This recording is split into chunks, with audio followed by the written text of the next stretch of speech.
Olá, sejam bem-vindos a mais uma aula do nosso curso de Programação em Python para Biologia e Ciências da Saúde. A aula hoje vai ser a aula de número 8, que vai tratar sobre funções. E mais uma vez, o curso é ministrado por mim, Hector Batista, o Leandro e o Myron. Primeiro, nós vamos falar dos fundamentos de funções. Uma função é um nome dado a uma sequência de comandos, de forma que, quando programas correspondentes vão precisar dessa sequência, basta chamá-la pelo seu nome, ao invés de programá-la totalmente do zero ou copiar o seu código. Dessa forma, funções são importantes, pois elas permitem que a gente, os programadores, abstraiam certas sequências de comandos que são utilizados com muita frequência, aumentando a eficiência e a otimização dos nossos códigos. Cada função tem um nome e um conjunto de argumentos. E assim como as funções matemáticas, as funções em linguagem de programação representam um cálculo que é feito sobre valores passados como argumentos. Se matematicamente dizemos que a função sen, que é o seno, representa o valor do seno de um número, por exemplo, o seno de π é igual a zero, computacionalmente diríamos que a função seno de π retorna ou produz o valor zero. Essa distinção nasce do fato da função matemática ser puramente abstrata, enquanto a função em programação é a descrição de um procedimento, ou seja, a sequência de comandos que usualmente calculam um valor a partir dos argumentos. Imagine, aqui como exemplo, que a gente tem uma turma com 20 alunos e vai haver uma eleição para presidente e vice-presidente dessa turma. Nós queremos saber quantas diferentes chapas é possível formar com essa turma toda. Segundo os livros de matemática, esse valor pode ser calculado da seguinte forma: fatorial de n dividido pelo fatorial da subtração de n menos p, sendo n o número de alunos e p o número de alunos na chapa. No caso, nós vamos ter que calcular fatorial de 20 dividido por 20 menos 2 dentro de uma fatorial. Fatorial de 20 menos 2, para ser mais correto. 2 porque a gente tem presidente e vice-presidente na chapa. Sem um conceito de função, seria necessário escrevermos um programa que faz o cálculo da fatorial duas vezes, o que inicialmente não seria tão problemático, mas imagine que a gente tivesse que repetir isso dezenas ou centenas de vezes. Ia ficar muito absurdo, ficar copiando e colando esse código várias e várias vezes. E é justamente para isso que o conceito de função existe, para evitar que a gente tenha todo esse trabalho. Assim, se você precisar escrever um programa que calcula o fatorial em vários momentos, não vai ser preciso escrever um algoritmo que calcula o fatorial várias vezes. Basta criar uma função, como fatorial x, por exemplo, e cada vez que você precisar calcular uma fatorial, você chama a função pelo seu nome e passa uma expressão como argumento. No caso do exemplo anterior, poderíamos ter um programa da seguinte forma: o n vai receber o número de elementos no total, o p vai receber o número de elementos em cada combinação, o a vai receber, e aqui seria a função fatorial, fatorial de n, a divisão de inteiro, que já vai converter o valor em um inteiro, fatorial de n menos p. E aí a gente depois disso iria imprimir os valores com A, com os valores que vão estar em A, que é o total de arranjos possíveis. Isso vai ser considerado uma abstração porque você não vai precisar pensar na implementação do fatorial para poder usar a função fatorial. Porém, esse programa anterior não vai funcionar da forma que ele está escrito. Por quê? Porque a gente não definiu nada. A gente tem que primeiro definir como o computador deveria interpretar esse identificador, que é o fatorial, que vai ser justamente o nome dessa função. E aqui nós vamos falar um pouco de biblioteca de funções. Em Python, uma função que calcula fatorial já existe, ela é chamada de factorial. Porém, ela não é implementada da mesma forma que as outras funções que nós já vimos, como o print, por exemplo.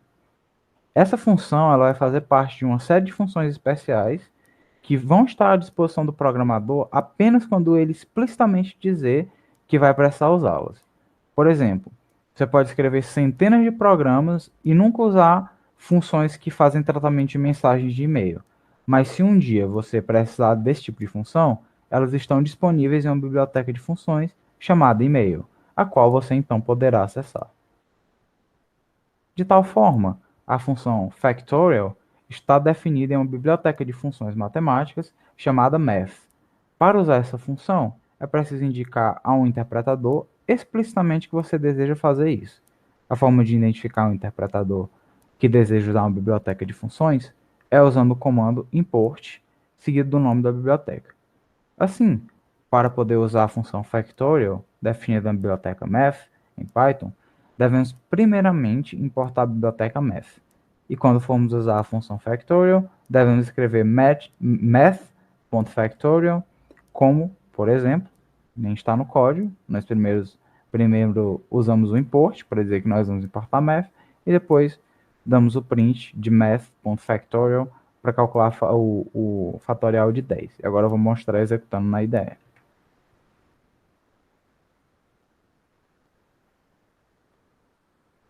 Como vocês podem ver, ele calcula o valor da fatorial de 10 aqui.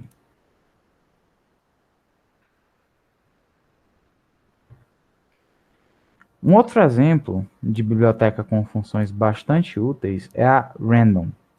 Com ela, é possível gerar números aleatórios entre 0 e 1, simplesmente usando a função random, que tem o mesmo nome da biblioteca.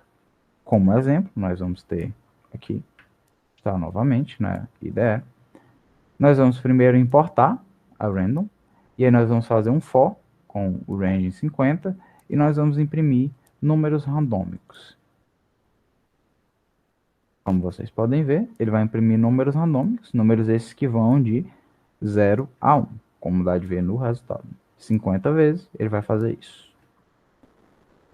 Bem, agora, nós também vamos ter uma outra forma de importar funções de uma biblioteca, que é usando o from import, que vai permitir que a gente escreva programas mais enxutos. Não tem necessidade de chamar dessa forma. Quando a gente importa utilizando o from import, a gente não vai precisar, por exemplo, colocar o nome da biblioteca, que nem está nesse exemplo aqui. Então, a gente tem from random import random for in range 50 e aí o print random. A gente não vai precisar botar o random.random, porque a gente já especificou com o import que a gente vai estar importando só a função random da biblioteca random. E aí eu vou mostrar na IDE agora. Como vocês podem ver, o resultado, o código vai executar exatamente o mesmo código. A única diferença é que, utilizando o import, nós não vamos ter que colocar prefixado o nome da biblioteca, que também seria random, diferente do outro, porque a gente já importou a função explicitamente aqui. Para definir novas funções. Além da gente utilizar funções pré-definidas, nós também podemos criar e utilizar nossas próprias funções. Sabemos que a função math.factorial já existe, mas vamos definir nossa própria função fatorial só para ver como é feito esse processo. Nós vamos querer definir uma função de forma que na sequência do programa seja possível escrever comandos como x igual a fatorial 5 ou x igual a fatorial n vezes 2. Assim, a ideia ao se usar uma função é receber os argumentos através da chamada da função. Dessa forma, o valor usado pela função virá pela chamada dela e não diretamente do usuário, adquirindo valores diferentes dependendo de que valor for passado na chamada. Além disso, a função deverá retornar o valor do fatorial semelhante ao que acontece no caso de math.factorial. Assim, para determinar que o valor é retornado pela função, vamos utilizar o comando return.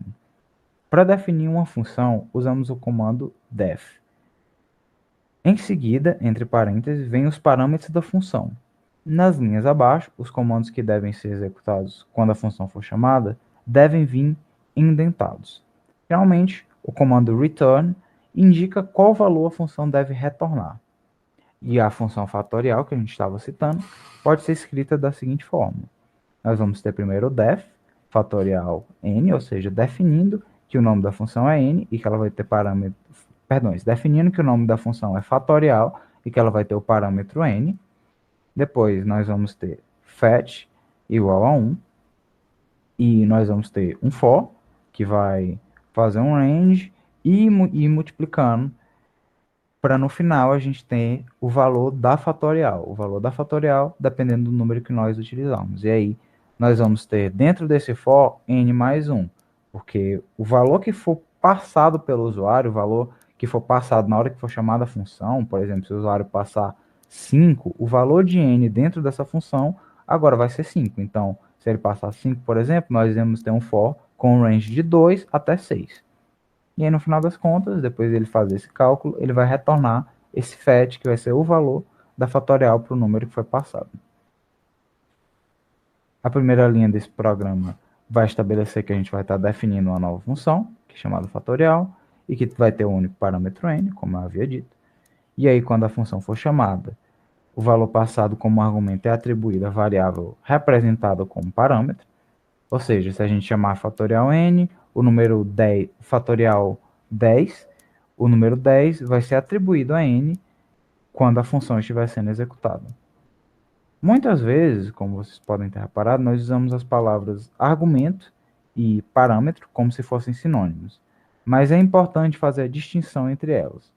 Parâmetro é a variável usada entre parênteses na definição de uma função, e argumento vai ser o valor passado pela função quando ela for chamada.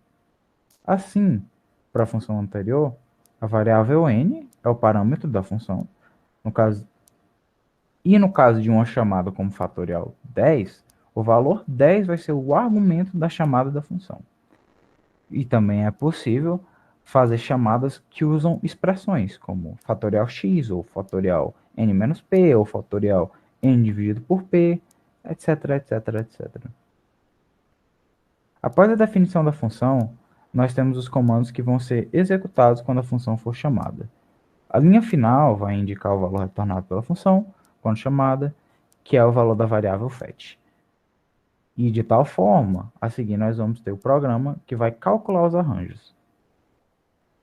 Nós vamos primeiro ter a função fatorial, que já foi explicada antes, e depois disso nós vamos ter um print, para perguntar qual vai ser o cálculo, um print que vai indicar que é o cálculo de arranjos. Depois nós vamos ter o n para pegar o valor de quantos elementos nós temos no total, o p para pegar o valor de quantos elementos nós vamos ter em cada arranjo, e depois disso a gente vai ter o a, que vai calcular o fatorial de n, divisão de inteiros, fatorial de n menos p, e depois nós vamos imprimir, como foi mostrado antes, só que dessa vez com o fatorial já devidamente definido. Esse programa vai funcionar, e eu vou mostrar ele executando agora na IDE.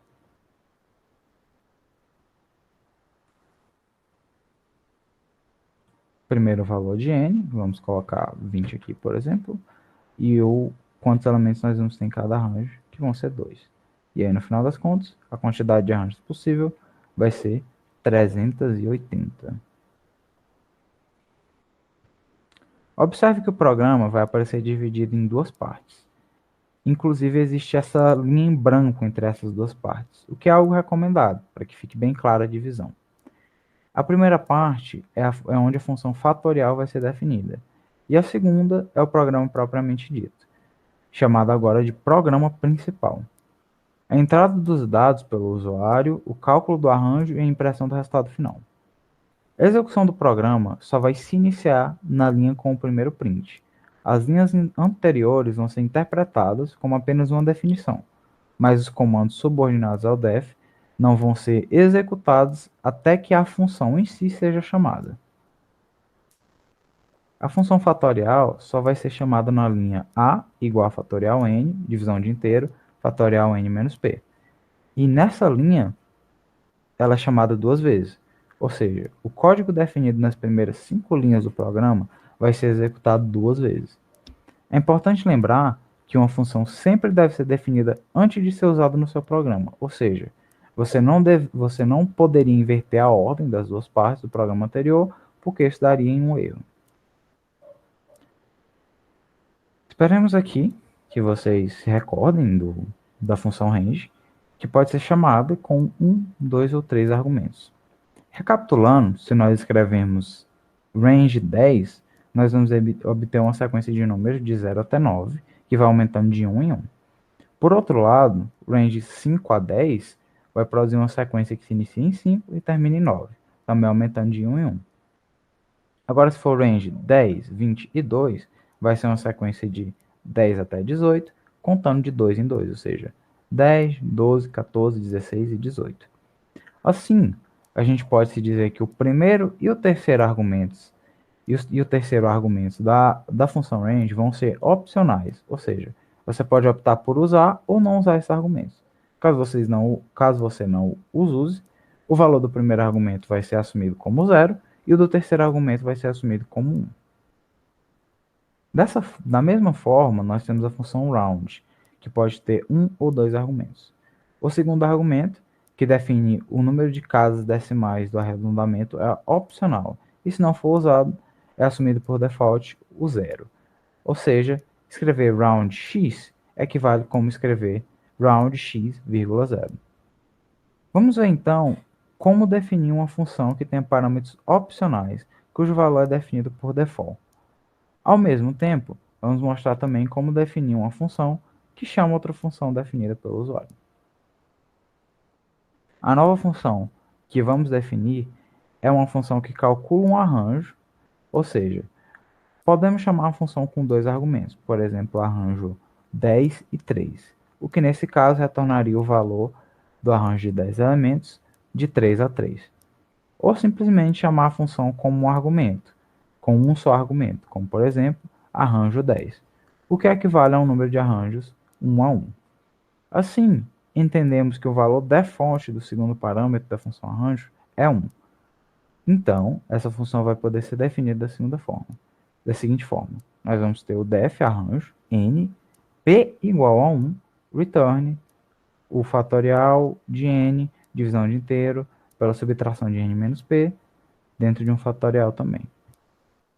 Observe, então, que o primeiro parâmetro n da função arranjo deve ser obrigatoriamente passado quando a função for chamada. Já o segundo parâmetro p, que foi declarado como 1, receberá o valor passado na chamada, se esse valor existir, ou assumirá o valor default 1, caso esse segundo argumento não seja passado. Agora, vejamos o programa completo. Nós vamos ter a função fatorial, que já foi definida antes, a função arranjo, com o p sendo igual a 1, como default, como padrão, e aí nós vamos imprimir o valor de um arranjo, de chamar a função arranjo para 10 e 2, como 10 sendo o primeiro argumento e 2 sendo o segundo, e chamando a função arranjo somente com o 10 e o segundo argumento adquirindo o valor de 1 como padrão. E agora eu vou mostrar na IDE esse programa executando.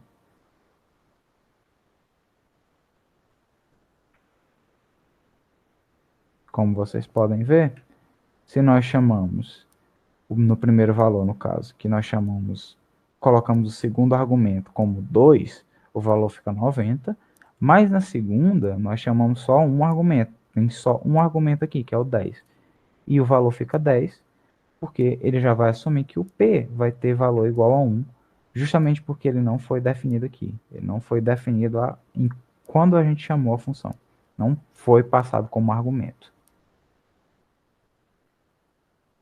Nós vamos falar de funções sem retorno ou não frutíferas. Quando a gente fala em função, inicialmente vem em mente o conceito matemático, conforme foi colocado anteriormente, que vai associar a ideia de função a algo que dado um ou mais argumentos, retorna um ou mais resultados. Essas funções que retornam algo são chamadas de frutíferas.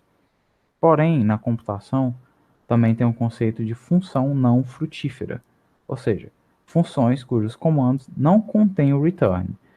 As funções não frutíferas são, portanto, funções que não retornam valor nenhum.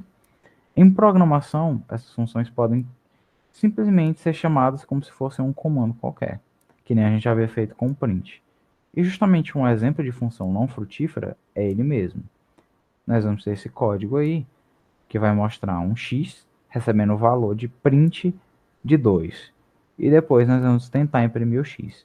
Eu vou mostrar para vocês na IDE agora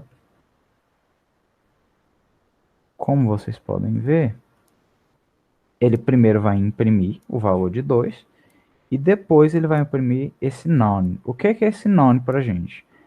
Esse none ele significa o valor nulo em Python, ou seja, como se fosse um valor que não existisse, algo que não está relacionado com nada. Ele indica para a gente que algo é nulo, ou seja, nesse caso, não vai ser retornado nada nesse print, ou seja, o valor de x vai ser nulo, o valor de x vai ser none. E até a própria IDE já dá esse aviso aqui de que a função print não vai retornar nada. Na hora que a gente digita isso daqui, ele já dá esse aviso. E aqui nós vamos ter o escopo. Um conceito que é bem importante para quem está programando é o conceito de escopo de variável. Esse escopo vai poder ser observado a partir desse exemplo, que é bem simples. Tem a função fatorial, que já foi definida antes, depois um x, que é passado pelo o valor dado pelo usuário, e aí nós vamos imprimir a fatorial, o valor da fatorial desse x. Eu vou mostrar executando.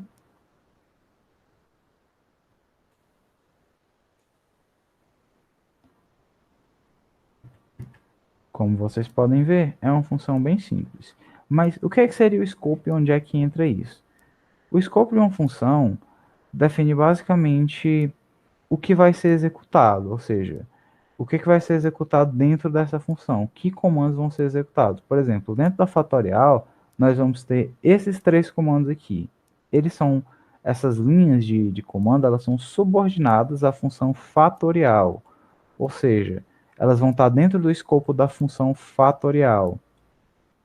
E fora da função fatorial, nós vamos ter o programa principal, entre aspas, que é justamente onde a gente vai receber o x e onde a gente vai depois chamar a fatorial também.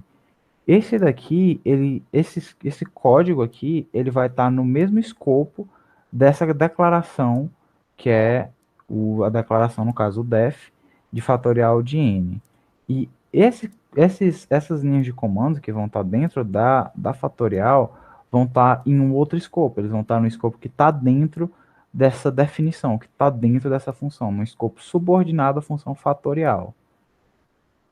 Basicamente, desse jeito que funciona o escopo. É bom, quando a gente for fazer um programa, ter em mente qual seria o escopo de cada coisa. Se, por exemplo, eu definisse outra função que fosse executar isso daqui, nós não iríamos ter nada executando no código, porque nós não íamos ter nenhuma linha de comando que tivesse no escopo principal do código, que tivesse no escopo do programa em si, do programa principal, ou seja, nada seria executado.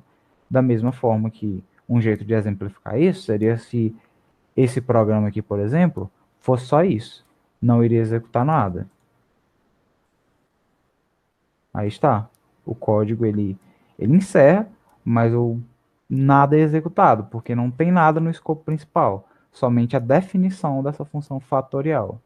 É necessário ter linhas de comando nesse escopo principal para a gente poder ter alguma coisa sendo feita em si no programa, além da definição de uma função qualquer, além da definição dessa função fatorial, nesse caso aqui, nesse exemplo. Continuando.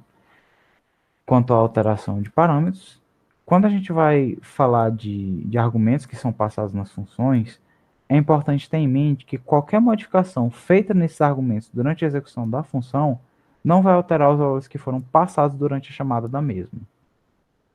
Por exemplo, nós vamos ter esse código aqui, e a gente vai ter que se a função inverte, certo? Que vai receber um número, e aí ela vai colocar que o valor novo de número vai ser igual ao inverso desse número, ou seja, o menos número. Se a gente declarar o A como 5, chamar a função inverte para A e depois colocar um print de A, ele não vai imprimir menos 5, ele vai imprimir só o 5. Por que ele vai se comportar desse jeito? Porque A é tem um tipo imutável associado a ela. Ou seja, são tipos que a gente não pode alterar diretamente o valor. E aqui eu vou mostrar para vocês executando na IDE.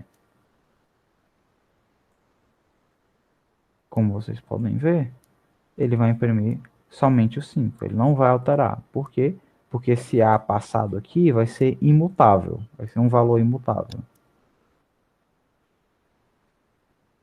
Quando uma variável é associada a um tipo imutável e nós fazemos alguma operação com essa variável, não vai ser modificado o valor dela, mas sim atribuído um novo valor a ela. Porém, também vale ressaltar que nem todo tipo é imutável.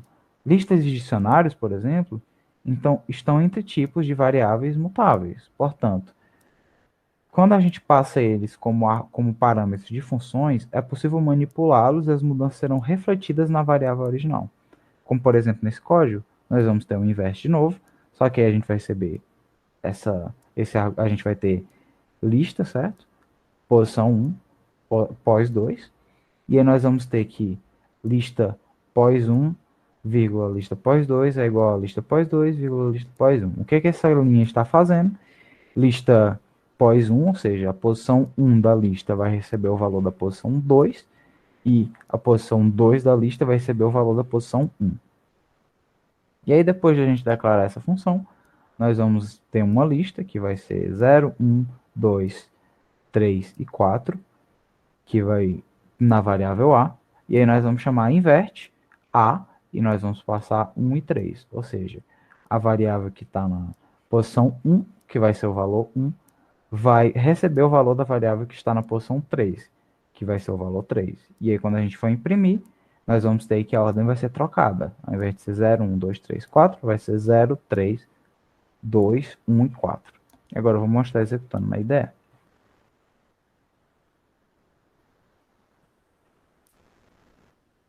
Como dá de ver, ele inverteu, justamente porque uma lista é um tipo mutável, ou seja, chamando a função invert, é possível fazer uma operação sobre ela e inverter esse valor.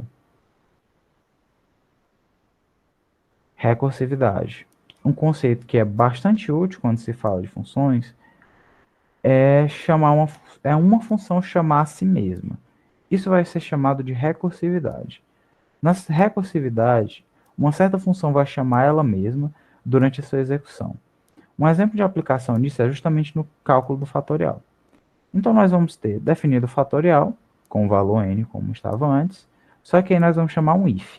Se fatorial for maior do que zero, nós vamos retornar fatorial n menos 1, ou seja, o valor de fatorial que vem logo antes do n, ou seja, uma subtração do n por 1, ou seja, se, por exemplo, nós chamarmos fatorial 10 nessa primeira função, nós vamos ter fatorial 9 vezes n, ou seja, vezes 10, e aí ela vai chamar a si mesma, vai chamar fatorial 9. O que isso vai causar? Vai causar com que agora a gente vai ter esse mesmo if, só que para o fatorial de 9. E aí nós vamos ter 10, que já vai estar lá, vezes 9, vezes a fatorial de 8. E aí, novamente, ele vai entrar nesse if maior do que zero, nós vamos ter 10 vezes 9 vezes 8, e agora nós vamos ter fatorial de 7. E ele vai continuar abaixando, diminuindo esse valor, até quando eventualmente n não vai ser mais maior do que zero, ou seja, n vai ser igual a 1. E aí, nesse caso, nós vamos retornar 1. Depois de definir a fatorial utilizando a recursividade, nós vamos receber o valor de um número qualquer dado pelo usuário, que vai para a variável x, e depois nós vamos imprimir a fatorial de x. E eu vou mostrar agora executando uma IDE, como exemplo.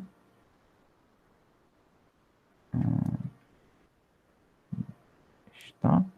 Se, por exemplo, nós colocarmos a fatorial de 5 aqui, nós vamos ter que o resultado vai ser 120.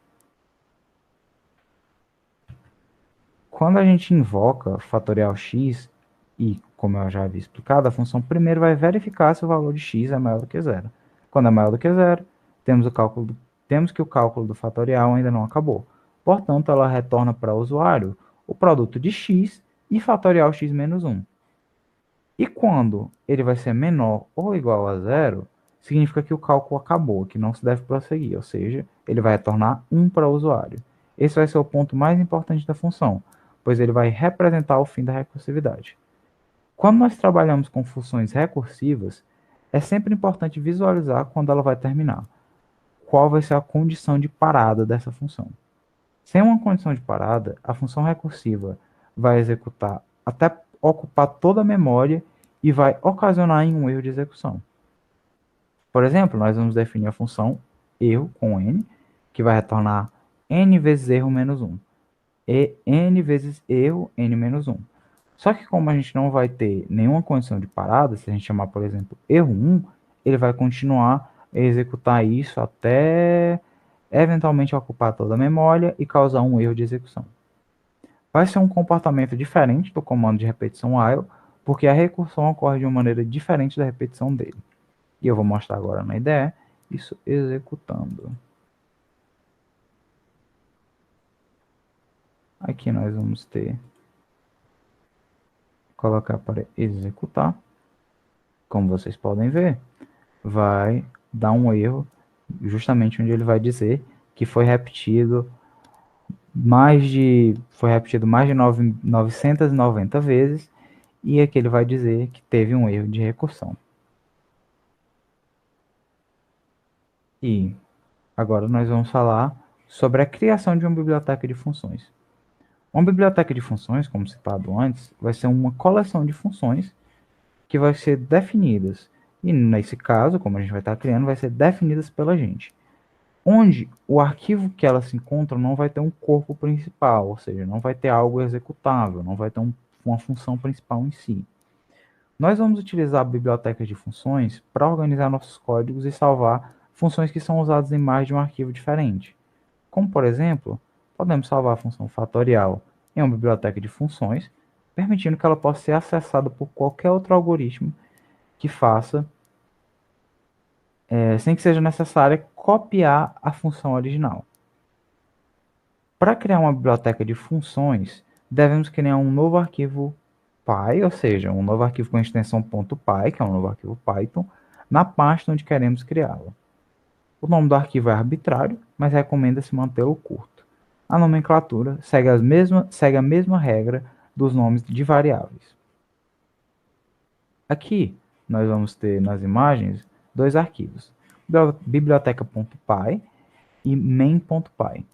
Em biblioteca.py, nós vamos guardar as funções que vão ser usadas, e em main.py é onde vai estar o nosso programa, que vai usar as funções armazenadas em biblioteca.py, como dá de ver aí. Ele vai usar, no caso, essas funções vão estar definidas em biblioteca, ele vai usar, que vão ser essas funções definidas aí, fatorial e Fibonacci, e o nosso main iria utilizar essas funções já definidas. E aqui vão existir duas formas de usar funções de bibliotecas externas, semelhante ao que a gente já tinha antes. Primeiro nós vamos usar um import da biblioteca em si, ou nós também vamos poder usar o from biblioteca, a biblioteca definida, import funções, as funções que nós queremos. A primeira forma vai pegar todas as funções da biblioteca, enquanto a segunda pega apenas as que nós queremos. Com a primeira forma, nós temos que usar as funções através da referência que já foi dita antes, semelhante ao que tinha em math. Nós vamos ter que primeiro chamar o nome da biblioteca, no caso, biblioteca nesse exemplo, mas seria o nome que você definisse da biblioteca, ponto a função que nós queremos, nesse caso fatorial. Já na segunda forma, nós podemos fazer o acesso direto à função, pois vamos estar especificando somente o que é necessário no próprio import. E aí nas imagens, nós temos os exemplos, que vai ser import biblioteca, biblioteca.fatorial 5, print, e depois o print do x, que vai receber esse valor, depois x igual a biblioteca.fibonacci 5, o print do x, que vai receber esse valor. E na outra imagem, nós vamos ter from biblioteca, import fatorial, vírgula Fibonacci, x vai ser igual a fatorial 5, print de x, x vai ser igual a Fibonacci 5, print de x. Os valores vão ser os mesmos, a única diferença é que uma usa só o import e a outra usa o from biblioteca import.